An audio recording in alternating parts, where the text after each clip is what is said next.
Hello, I'm Carruthers of HealingStars.com. This is the chart for the full moon, 26th of August. It's set for London, and you can see very clearly here the patterns that are being formed.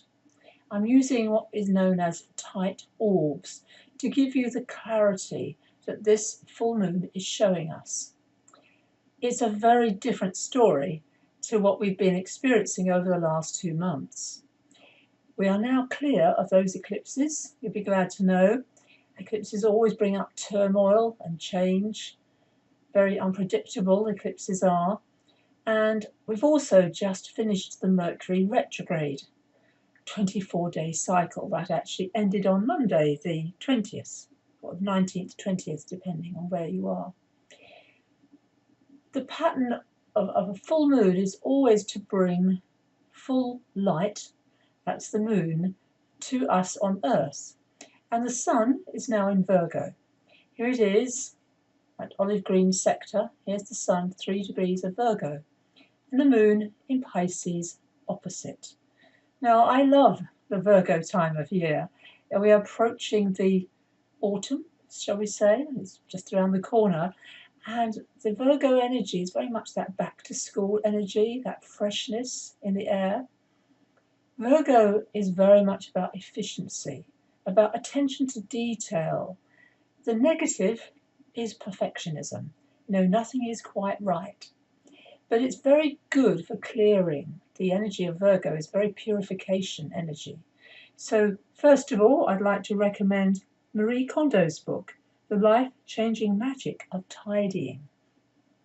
And in it she says her thesis, and it's a very easy one to know about, to look around you in your office environment, your home, wherever you work all day long, and see the possessions in your home especially. Do I love it? Is it useful? Or has it gone past its sell-by date? So it's a very, very good time of year to be doing that. Now the moon in Pisces is dream time, highly sensitive energy.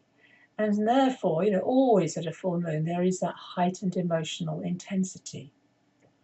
The moon, Pisces, is ruled by Neptune. And here, the moon, every month, will pass by Neptune. So it's a few days to go yet, but it is a very important time. Dreams, visions, highest aspirations are all the realm of Pisces. It's the connection of the crown chakra in our body as well.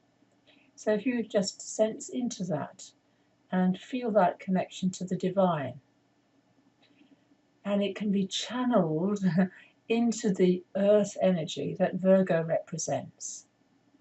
The sun in Virgo is ruled by Mercury. Here's Mercury in Leo. Now, Mercury has been spending a long time, because it's gone retrograde through Leo. And at this full moon, you can see Mercury, 14 degrees of Leo, it's making this very tense square, challenging to Jupiter in Scorpio. This is the energy of fire and the energy of water, and they don't get along. Mercury is all about our communications. Jupiter always broadens, exaggerates, enlarges what it touches. And having a square means that they're not compatible energetically. So Jupiter here can broaden the mind, encouraging big ideas. However, we might be overconfident. And it's very much the negative of Jupiter is being right, which really is kind of a Virgo trait as well. Being caught too much in detail, being right, overconfident. Hot air is another very good analogy for that Leo Mercury. Be aware of careless remarks. Be aware of anyone exaggerating one piece of information. It's not taking a long stretch of the imagination to think who that might be on the world stage. So there is a need for clarity. And that will come as soon as Mercury changes sign. And it will do that on the 6th of September, just before that new moon. So hold on. Projects are there, they're kind of surfacing, but also, to, as I said, to be aware of getting those clear statements in your mission. The other personal planet, of course, is Venus.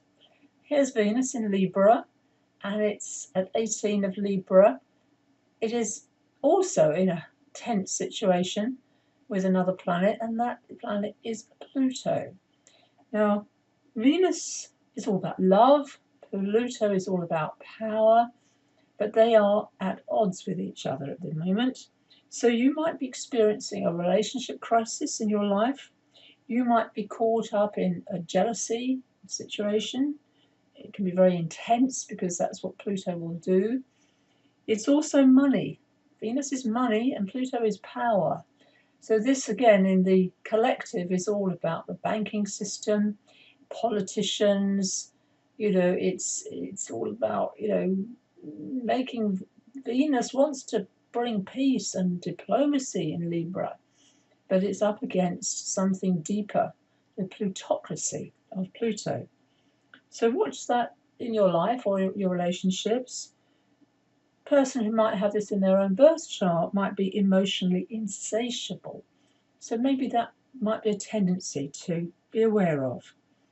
This too will pass because Venus moves into Scorpio on September the 9th, which is also quite interesting because that is Pluto's natural sign along with Mars.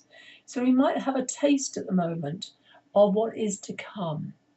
Venus and Pluto are very much about the story of Persephone going into the underworld, or the young girl. Venus can be the young girl and out of her depth. So again, to watch those tendencies.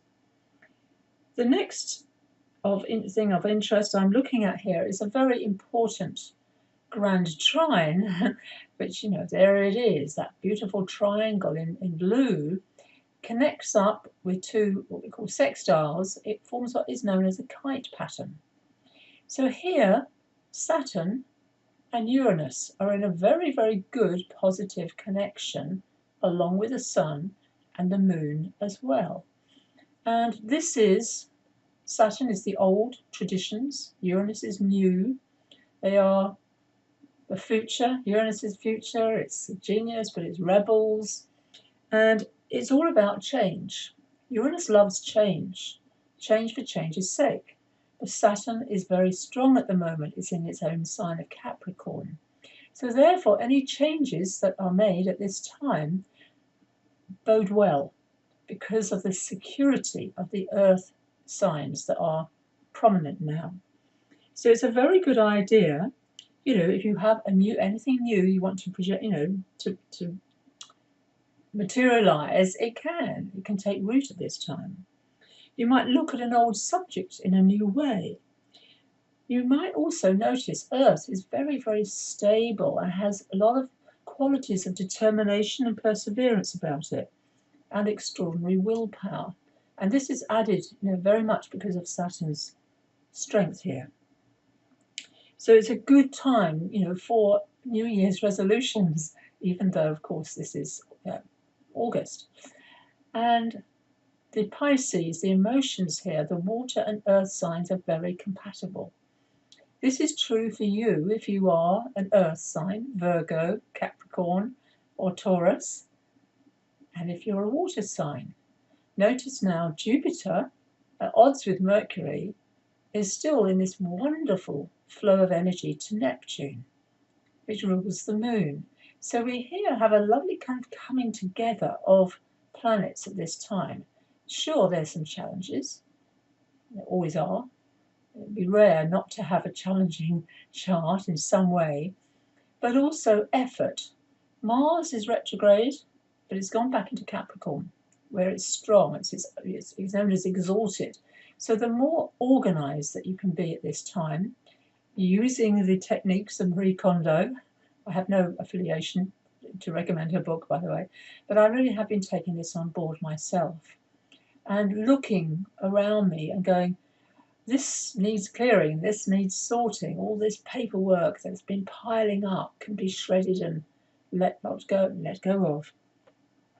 So using the efficiency of a Virgo and using the sensitivity of that moon in Pisces to clear the path ahead and take us into the next few months to come. Thank you for watching. Pam Carruthers of HealingStars.com.